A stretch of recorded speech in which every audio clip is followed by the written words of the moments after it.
Olá, como vocês estão? Tudo bem? Desejo que sim. Vamos lá então, começar a nossa série de vídeos a respeito das mentes que pensam demais?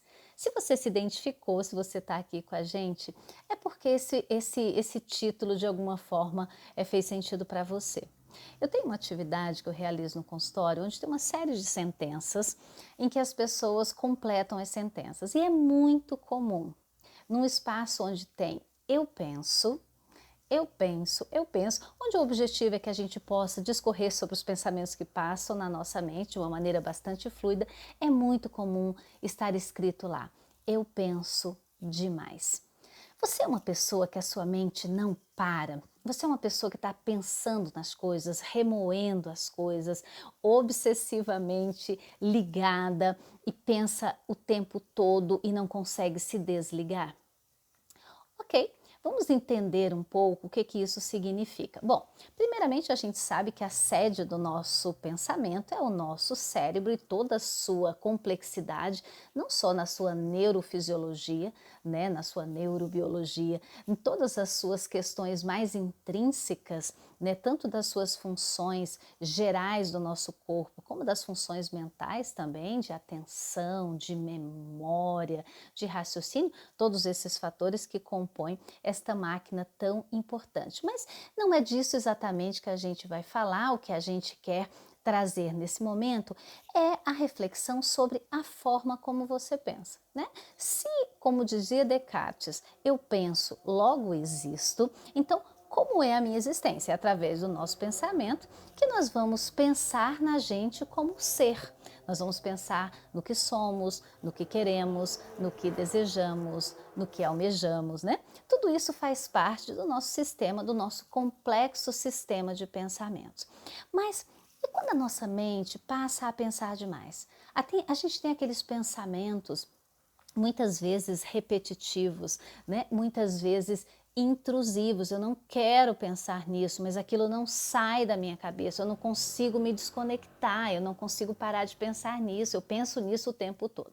Existem algumas situações em que nós somos mais afetados por uma intensidade dos nossos pensamentos e desde quando a gente faz um exame do estado mental, né, nós vamos observar se como está o curso do pensamento, se a pessoa está adequadamente fluida, se está em vigília, se não está sob efeito de substâncias, né? Ou seja, fatores naturais a respeito da compreensão da nossa forma de pensar, porque alguns aspectos e algumas condições, tanto externas como também internas, interfere no nosso pensamento, né? Se nós estamos muito preocupados, se nós estamos apreensivos, se uma pessoa está doente, ou se nós estamos apaixonados, ou se nós estamos preocupados com o trabalho, alguma coisa, é natural que aqueles pensamentos estejam mais frequentes na nossa cabeça.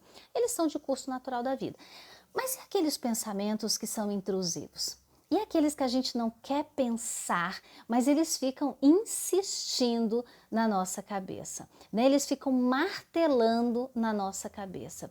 Muitas vezes fazendo com que a gente se sinta completamente compelido, impulsionado a fazer coisas que nós não gostaríamos.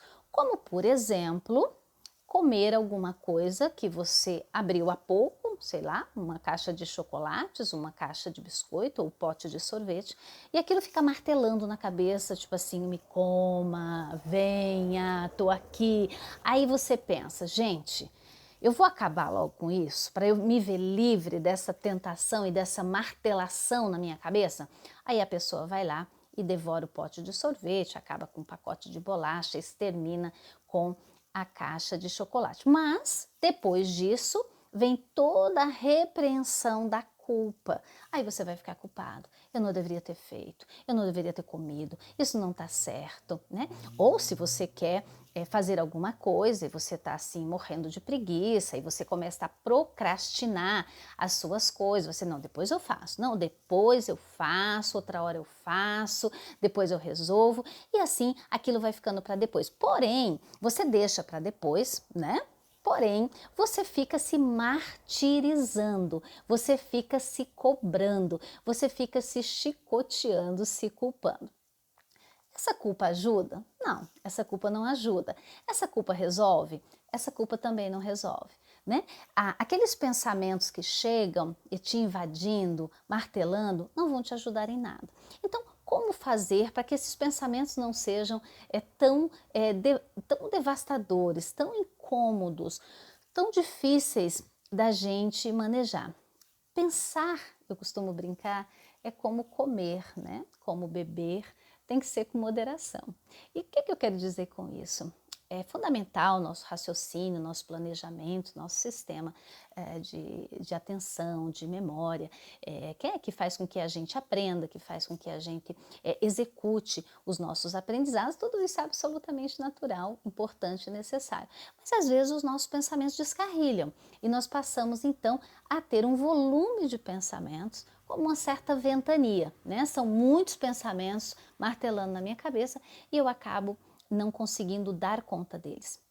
Na maioria das vezes, esses pensamentos, eles são destrutivos. Né? É importante a gente dizer, queridos, que existem, quando a gente faz um exame do contexto, do comportamento, do modus operandi da mente de uma pessoa, quando estamos adequadamente seguindo a ciência do comportamento, nós vamos perceber diversas coisas. Eu já falei em vídeos anteriores, nas semanas temáticas anteriores, com relação à nossa organização de personalidade, né, que envolve uma série de fatores. Quando a gente vai examinar o pensamento, ou como a pessoa pensa, a gente vai pensar tanto em aspectos como sinais, né, que ela manifesta, formas que ela manifesta, como sintomas. Os sintomas são aspectos mais subjetivos. Eu preciso que a pessoa fale sobre o que ela pensa, do que ela sente, porque senão a gente não vai saber, né? Nós não somos adivinhos, não é possível. Nós podemos compreender, perceber, observar o comportamento das pessoas, mas nós não devemos sair aí tecendo compreensões de achismo, né? Nós temos que seguir todo o exame adequado para que a gente possa compreender. Agora, os pensamentos disfuncionais, muitas vezes eles trazem traços obsessivos, traços compulsivos. Todas as vezes que eu falar sobre pensamentos obsessivos, né, a gente vai estar falando justamente sobre aquilo que está aqui no nosso pensamento, não foi para a nossa ação. Quando a gente vai para a ação, para aliviar aquele pensamento, nós vamos estar falando das compulsões. Esse aspecto eu vou abordar melhor com vocês no nosso segundo vídeo. Mas o que eu gostaria de observar aqui é que todos nós, na nossa organização de personalidade, nós temos traços, né? E nós podemos ter transtornos. O que são traços? Traços são sinais que nós temos daquele comportamento, né? Muitas vezes sim, tem algumas pessoas que têm um volume de pensamento um pouco maior, são mais criativas, estão sempre pensando em alguma coisa, trabalham mais com o intelecto, outras pessoas mais com o corpo, nem certo nem errado, apenas coisas diferentes, né? Mas todos nós somos dotados de pensamento. Então, eu quero sinalizar com vocês a observação dos traços, porque todos nós temos todos os traços, né? Quando a gente examina manuais que organizam as personalidades no sentido de compreendermos os profissionais do comportamento, compreender a organização da personalidade, os agrupamentos das disfunções, né? Porque todos são sistemas que funcionam dentro de uma ordem. Quando esses sistemas deixam de funcionar adequadamente, que pode ser por uma questão química, ou pode ser apenas por uma situação externa, algo que veio acontecer e que trouxe algum problema, algum prejuízo, alguma consequência, nós passamos a pensar naturalmente naquilo. Então, observar sobre o nosso volume de pensamentos, né?